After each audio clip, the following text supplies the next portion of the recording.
پاییزی ئەمانە و عەزیز بەسەنی چنەریە تخواتێکی بۆ درێوە و باوێ کەپری وەریە باتێکی بۆ درێوە و تخواگەل کەپری وەریە تاوە فەرمێ و وارۆ سەرمی وێ سەنگێ. گوندەکانی ژیوار سڵێن بڵبەر لە ناوچە گەرمە سێرەکانی هەورامانی ڕۆژهەڵاتن. ژیانی ڕۆژانەی ئەم گوندانە کوشت و کاڵ و باغداریە. پلەکانی گەرما لە چاو ناوچەکانی تری هەوراماندا بەرزترن. ئەمە ژوای کردووە ژیانی ڕۆژانەیان ئاسانتر بێت، بە تایبەتی لە وەرزە ساردەکانی ساڵدا. بەرهەمە کشت و کاڵیەکانیان زووتر پێدەگەن. دانیشتوانی ئەم گوندانە بەهۆی ژن و ژنخوازیەوە خزمایەتی و تێکەڵیەکی لە ڕاددەبەدەر لە نێوانیاندا هەیە. بەرهەمی باخەکانی ژیوار بە تایبەتی هەنجیر و هەنار ئەم گوندەی بە بازاڕە گەورەکان ناساندووە. قورئانەکەی سڵێن و مەلا عەبدوڵڵای بڵبەر لە ناو حوجرە و شوێنە ئاینیەکاندا پێناسەی ئەم ناوچەیە دەکەن. زەری وۆفیکە ڵاژیک نەگێل ماچی ژیوار یەرەچوات دنێ دەورەی تاریخیش تا بەڕۆڕۆی وێرنێنی بەڵێ ئینێنە کەیسە مەینامێکی دەگانە قرار ماگێتەر و هەلمێ یەری دنی یاگێتەر ژیوار یاگە و مەسکەنش بیان ژیوێنی خەڵک دانێشە ملەکۆ بیان کەیسە چارە ئاسارەکەش منێنێ مزگیەکە کە ئەوە ساڵە چانە خەجڵ و یانە کردێبە بێنێ ئاسارەکەش هەرمەنەن و کەڵەکەکەش هەڵای دیارەنێ زینانەکە و ئەسکەنەستانی هە چا هەر منەن و دیارە بەڵێ ئەچانێژنێ ئێمە چەکێنەنێ دەوێت دنێ دەورەی تاریخی ما بێنێ دانەشە دەرەواقە بیان دەنەچە ئی چەکینە سەرینێ بێنێ وەلی سەر ئی ژیواری وەکە ئیسە هەن نزیک بە 150 یانە بە بەردەوامی چی دەگانە ژیوای ژیوە 100 تا 400 ساڵی سابقەی تاریخیشان ئی دەگات تازێ موقعیت جغرافیایی ژیوای ژیوار کەوتن شارستان و سەوڵاوای سەر بە وەستان و کورسانی یەرەچوات دەنێ دەگێ هامسێشنێ کە کەوتن پانیشت و کۆکۆساڵانی و شار و سەوڵاوای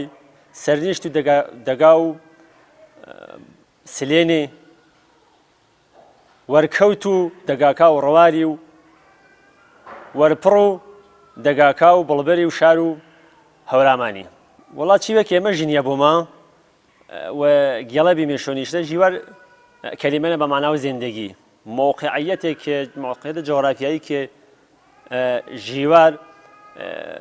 هەنش چون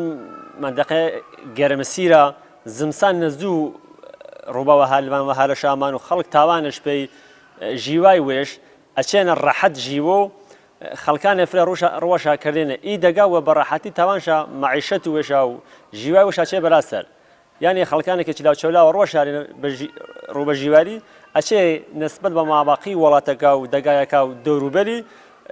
یاگی ژیوایشە ڕەحەتەرە بێنەوە نامێشانیانە بە ژیوار ژیوایە هەورامیانن هەورمان و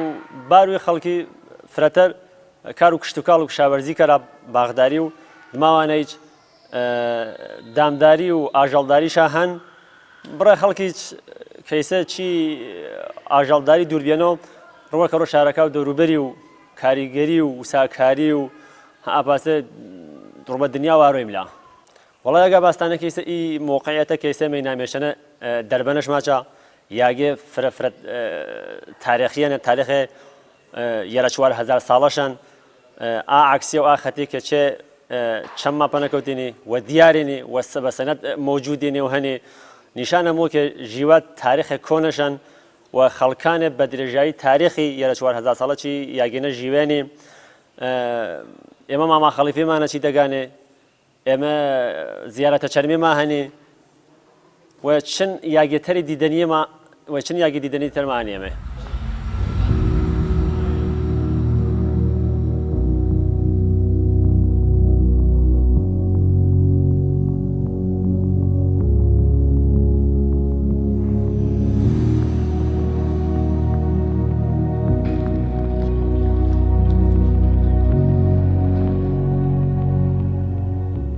قورئانەکەی سڵێن یەکێکە لەو دەستنووسە گرنگانەی تا ئێستا پارێزراوە. مێژوەکەی دەگەڕێتەوە بۆ سەردەمی سەفەویەکان لە ساڵی 1905 زاینی بە فەرمانی غەیبوڵڵا بەجی حاکمی ئەو کاتی پاڵنگان دەست بە نووسینی کراوە. ئەم دەستنووسە پیرۆزە لە دوای قورئانەکەی نگڵەوە بەناوبانگترین تێکستی ئاینیە لە ناوچەی کوردەواریدا. جیاواز لەوەی تێکستێکی ئاینی پیرۆزە یەکێکە لەو نووسراوە دێرینانەی بایەخی گەشتیاری پەیدا کردووە. بووە بە نیشانەیەک بۆ ڕاکێشانی گەشتیاران و ئەو ناوچەی بە خەڵکی دەرەوەی خۆی ناساندووە. لای مێژوونووسانیش بایەخی پێدراوە و وەک دیکۆمنتێکی مێژووی سیر دەکرێت.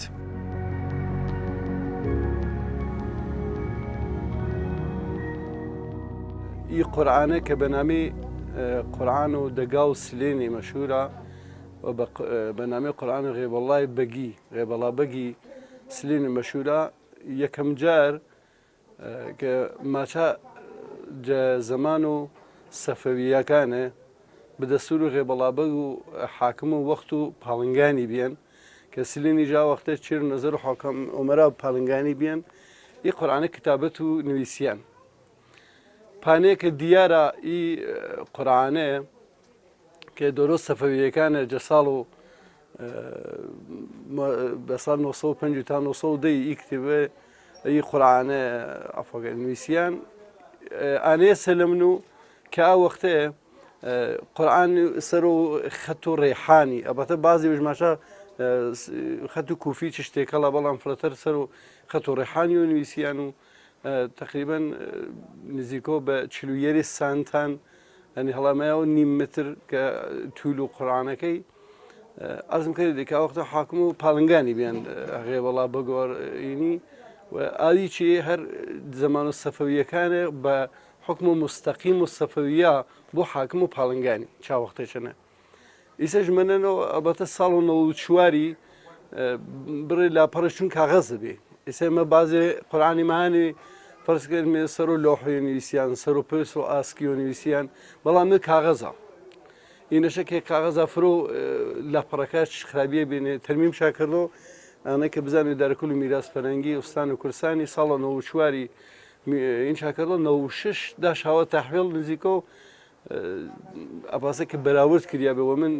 وچم دیم نزیکە و 40 میلیۆن تمەنی هەزینەش بێ کە واقعان کاری گۆرەشا کرد پاک و پوختەوە سەفەگوزاری و حاشێشاوەش کرد کە قورئانەکە فرە نەفوتی چونکە باشترین موریانی بڕێوش هەڵا خراپ نابێت وەڵی قورئانە دما قورئان و نگڵی دومین قورئان و گەورە و منتەقە کوردەواریە ئەنە وێژ شانازیە پێ منتەقە هەرامانی مزگی حەزەت و عەبدوڵڵا بن عومەر سلێنی بە ساهۆر شاگرتن و وەتای سێژ منەنەوە حتا من یوجە تیکەکە کە بەحس کردیا بێ سەرش سەر و ئا قورئانەیە بێ کە واسێ دەرۆ ڕەزاشای ئینگلیسی کە وەختە ارتباط شاچینی فرەبیان حکوومەت و پەهلەوی هەتا دوێر لاپەڕ و ئەوەڵەکەش مقەدەمەکەش ڤەڵینەکەش بەردەن شاکە وەختێک نوویسیان کە ئینە کی نوویستن و چنی بیە نوویسیان حتا ماشا وەختە بریان کە دەم بەدەم و سینە بە سینە یاوانەوە وەختێک کە ماساژ لاپەڕەکەش واقعان چاوەڵە نەمەنە کە تاریخ و کتابەت و دقیق و ئی قورئانەی نوویسیاوە بەڵام کە پاسە دیارە کە فرەتنی شارە کردیان بەتایبەت کاکە دکتۆر مەزەر ئەدوایی وش خەڵک و دەگاس لینیاوە دکترا تاریخی چا چی بارۆ بەنامی کتابەت قورئانێ مەکتوبە هەورامان تۆزێ کامڵشدان کە دەرۆست سەفەیا و ئیلاوێ ئی قورئانێ نوویسیان و پێ تایبەتمەندیانش کە عەرزم کردی چونکە قورئان معجزۆ پێغەمبەری صلی الله علیه و سلم و لاو ئێمە فرە بایەخش بنەمەدری و فرە ئەرزش و شایانژن ئێژایژن بە حاڵ تەسیری وێش فرەژن ئێستا وەختە پاسەنە محفلی وەنە مەجلیسی وەنە ئا پیریمە هەماشە بە قورآانەکە نگڵی کە قورآن هەرا قورآانە بەڵام عەزەمەت و قورآانی قدمەت و تاریخی بیێشە کە تاریخ نزوویە قدمە ئینسانەی کە وەختە ئی قورآانشان نوویسن بەرحاڵ یاگە حرمەتی فرەتەری بینانە قورآن هەرا قورآانە بەڵام قدمەتی تاریخیش بوو باعث و ئێژایی و ئەردش و ئاکاریە کە تا ئیسەمەنەوە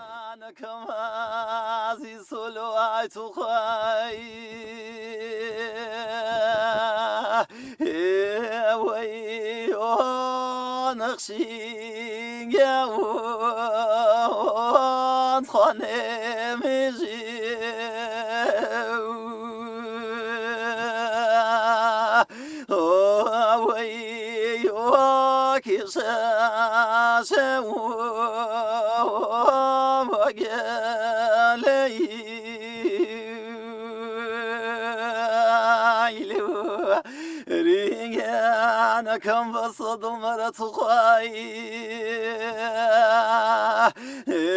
ويوز لفزير قاوان خالص في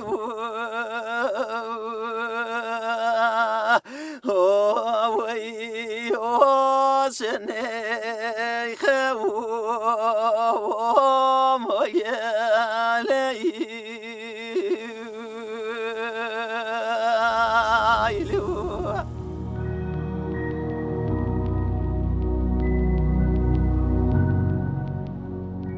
لە ناوچە گەرمەسێرەکانی هەوراماندا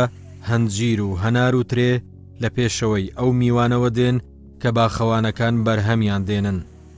دانیشتوانی ئەم گوندانە زۆربەی ڕۆژەکانی ساڵ لە ناو باخ و بێسانەکاندا بەسەر دەبن. بەشێک لە بەرهەمەکانیان لە بازاردا ساغ دەکەنەوە. ئەوەی دەمێنێتەوە بە پێی ئەزمموی خۆیان کۆی دەکەنەوە و لە وەرزی زستاندا سوودی لێ دەبینن. درەخت لا ئێمە هەنارا و هەنجیر ئەنگوری دەڕەبۆڵەش باشمی هەنار ئێتر ئەچێ فرەتەر ئەبوونەوە هەنجیر و هەنگوری دەڕەبۆڵێ هەناریش ئێتر خاسیەتش ئینەن دەرامەنش بەری وەرەشیش و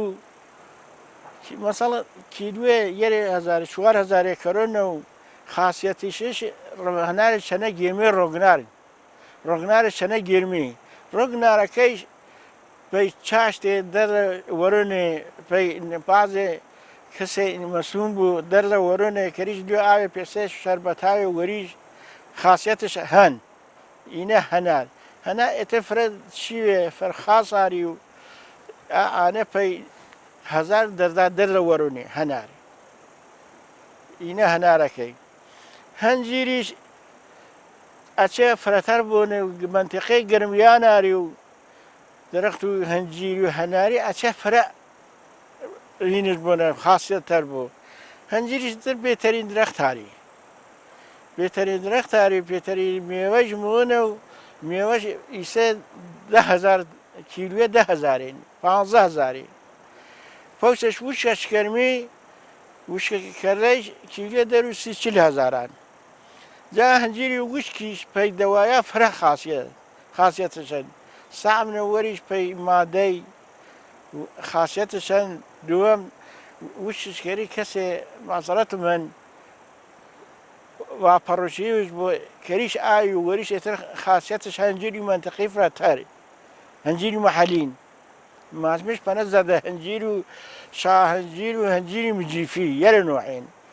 ئەتر پێیانێ بۆ هەنگوری دەڕەبۆڵەنە و هەنگورە سیاوێ و هەنگورە چەرمی ئەتر هەنگوری دەڕەبۆڵەش ئیسە کیلوێ دەر و 5,000 وەلیم ئێتە ئیمەکانە پەی یەرە درەختەی فرەتەر وەشە جە زەیتونی وەشتەرە جە مەسەڵ خورمالووی وەشتەرە یانی ئی یەرە درەخت چوار درەختەی ئێتر پێتەری درەختی نی و بە ئیمەکانی وەشتەرە ئینسانانە باخش فرەتەرە ڕازین هەنگ کەمتەرە ئێتر باینی مەسئولیاتەکەی کەوتن مەسەڵ وێ پێسەبنی سە دوێ باقی منێ ڕازی ناچەنەشان ڕازینە هەند کەمتەرانی تر مە بینجوش بەرە کارێتەر کەرون هەر یەک شغڵ نیاری ئەنایی منتقەی ئێنە باخش نیاری یەک شغڵ دەرامەدویانەی دۆنێ یا باخێ یا ئێتر دیمەش دامدارە نیمەش تاران ملوپەی تارانی کاریگەری و نیمەش ملوێژەن کردەی و ئەتی باقیشەیە هەن پەیلاش ئەنا باخێنیا یەکسەرە ئێنە درامەش بەش خەرج و خانەوادێ ئیسە من دوێ باخەمەنی بەش و نیمە خەرجشم مەڵۆ بەشی نیمە خەرجشم مەڵێنی خاکەکە نییە خاک کەماری باخەکە کەمارین و ئانەین ئەنا بێتەرین ماسوولات و بینتەری زیندگی و بێتەری هینی منتەقەینێ پێی وەشی پێی سەمەر و درەختیش ئەرزشدارە درەختەکەش ئەرزشدارە فقط سێشە زەمینەکە کەمانیا بێ دەختی بێمێ مرۆ جیاکار و هەنجیری جیاکار و هەنەر جیاکار و گرتێکەڵ هەڕامە پێسە خەلەو کاروانمانیان ئەتە ئەپاسە ئەنا هەرگە ئیسەی من سیرە بێت ئێنە زەمینش بێ هەنارە ژیانیە هەنجیری ژیانیە هەنگووری ژیانیە مرۆ ژیانیە ئێتر فرێ دیسەی هەر ڕازینەوە پا و کەمی درەختەکە سەمەردارە ئەرزشدارە درەختی ئەرزشدارە شەری منتەقەی كمان عزيز صلوات خير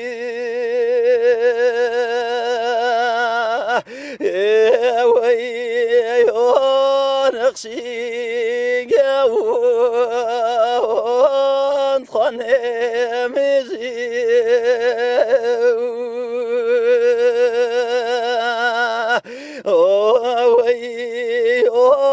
كساس ومقالي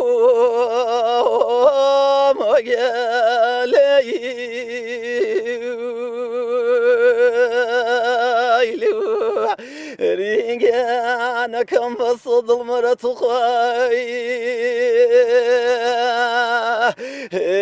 ويون زوزير قاون خدس في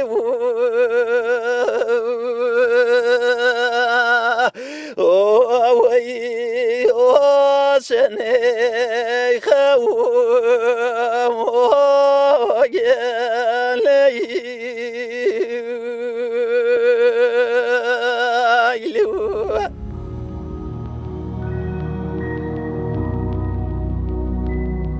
خۆشیێنی ماهیەتی بیرکردنەوە و جوڵەی ڕۆژانەی هەورامیەکان بووە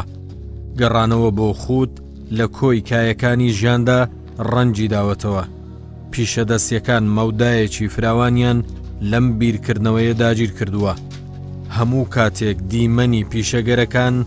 لە کاتی کارکردندا جۆرێک لە ئاسوودەیی دەبەخشن و دەروونمان پاراو دەکەن چونکە ئەم پیشانە ڕەنگ و بۆنی کوردەواریان هەڵگرتووە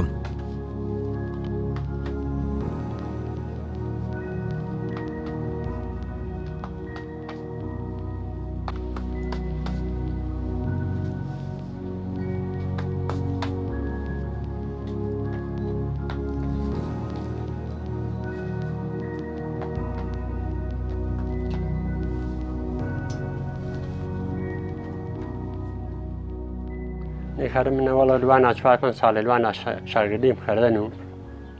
ئاوەتی ئۆستادم بیەن و خێنمانە ئیسنحاتی ئیسەم نیجی وێم شاگردیم هەنی ئەپا بەزمە یاڵم گێتەن ئیسنحاتی چێ ئینە قودرت و خوایە پاسە قسەی خەیایی من ژنێ بۆ ماماچە زەمان و حەزەت و سلێمانی زۆرج بێن من و ئانی خەوە دەستی شەنە بێ ئۆساخەری واتە من چێوێم گەلەکرا بێتانوفە بوو نتانز بو نپو ایچه حسن خیال فخن نبیه ایچه حچی وسیله هن بیتانوفونیا فخا ایسن حتی ما بیتانوفون چسبیدن ایچه قدرت و خوایا ای پجمه نوگه منتخیج ما چسبیو منتخان ما چسبیو منتخان ما چسبیو توش مزانیش من تا نلو علی دزگایی حالت بی اتر ماری اپی بزمه درستش خلینو وزی سروا حسیدیه بيني وخ أنا نخشان نخشش بشي ماشي إنه بعنا زي بيانه بعدين ماري بريامانش خلي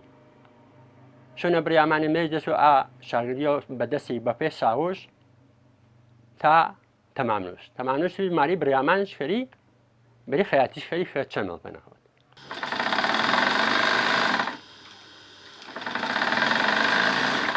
إيكاره بحسب عشان اللباس جاء كورتي بيان ئاوەتێ زمانێک خاڵی نەبێنێ مردم لا ئێمە کوردستانی نمەێکی بەشی خەرێنێ پێ فەرچیش خەرەخش بەشکان پێشوانێش ئێنێش خۆرد بیان ئیجا ئیسە دوێ نوحی فەرنجی ما هەنێ نوحی شاهانی پەسەکیێنێ ئەنێ پەسەکی پێگەری ئاوێ مامۆڵێنی پێ تارانی پێ هەلێوە ماچیشا فەخە ئێنێ ئەنێ گۆشەی ما پێوەشی خێرێنی لە زمانێ بیان خڵاشی و بڕنە و ئاخاشی برنەوی بە خاطرانێ نێوارۆ ئەپیس نەبیان فەخە ئیسە ئی پەسەکیەکەوە شاکرات تارانیەکەش بە یامساناش ئامێن بێت لیباسێ پەشمیە گەرمە وەخوای پاچەوەشانیسە ئا پاچە چانە تۆ ڕوێ بەرە چاوە وارانیەوە تاوی ڕێگاواران وەنەوەنێ خەتراوی ژمەلو ئەو دیمش چی وەختە نەدوانە سەمیرۆ نژماشان تا هەوا پێماخی پارخەوتەرێ دوێنمی چانە عەشایرێنی چانە بەرگن ماڕن ئی بەرگنێشە هەن و وەرەیە وەرەکەم شم نەلو لی ساڵێ لەبا لی ساڵێ مەچەسبێ اینە بەسی لە خەشە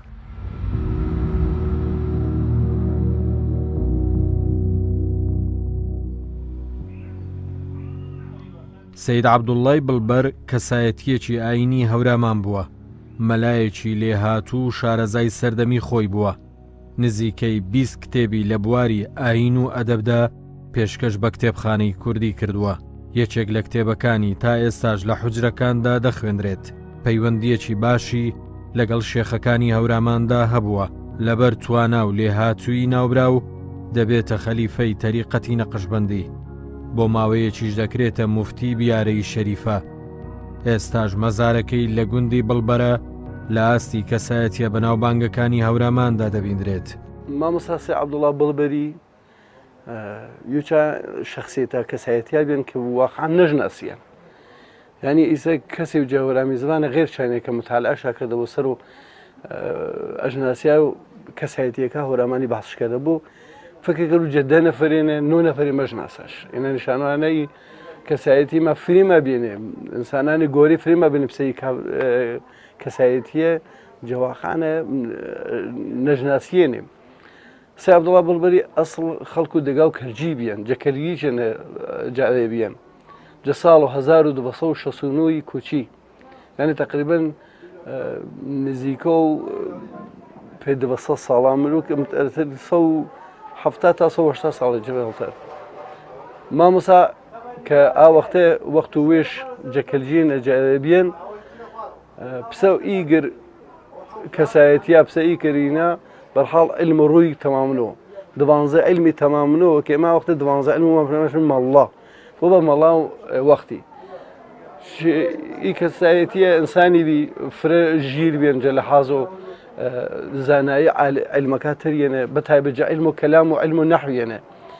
جە علم و نەحویێنێ نەزەرش فرە مهمی بێنێ پیا کەسایەتیە حتا صاحب و کتیبی عەزیمی چەند کە ئا کتێبچێ ئەرزم کردی یوجە منبعەکان پێ مامۆسایە کە ئیسە خەریکێنێ کتێب بۆ 12 علمی تەوامنا ئێنە بوو ژانێ سەلەمنەوەکەی سەید عەبدوڵڵا ئینسانی بی گۆرە بیان هەر پاسە خزمەتانی سادات و کەلجی بیان وەخت و وێش مێ و ڕۆ بە تەریقەت و نەخشبەندی ڕۆی مارۆ چون ئاو وەختێ شێخ زیادین بیان شێخ بەسڵا نەجمەدی بیان و هەتا ڕەفیقیتی چنیشە حەزەت و شێخ حەسامەدین ارتباطی عالی چیش بیان چنیشە وەخت و وێش کە ئەنە احترامش بیان و ئێنە ئینسانی بیزانە و ژیر بیان بۆ مامۆستا وەخت و بیارێ مفتی بیارێش ئەنە ژیریش کە ملۆ سەرەوە بەرحاڵ ئاوەختە یوجە ئاچێوا کە دیار بیان باس و علمی بیان مامۆستایە زوویمە غێر چا 12 علمی علما ترینە کاراییشمە عەرزم کردی جە نەحوەنە عالی بێن جە کەلامەنە تایبەتمەندی سەید عەبدوڵڵای جە عرفانەنە بیان جە عرفانەنە هەرمانی و بەسڵا و نوێشتە عالیش بێنێ قەسیدی فرەهێنیش بێنێ 20 دانێ کتێبیش بێنێ جەمە کتێب و مەقاسیدیش هەر فرە مەشهورە قەسیدی بوردیەژەنی یەرێ 4 دانێ دەقینێ خزمەتە ئەرز کرد و تایبەتمەندی چێتەریشیش بێن کە سینە بە سینە خەڵکینە تای سامان ماچە زەمانە وێشەنێ سکەش چاپ کردن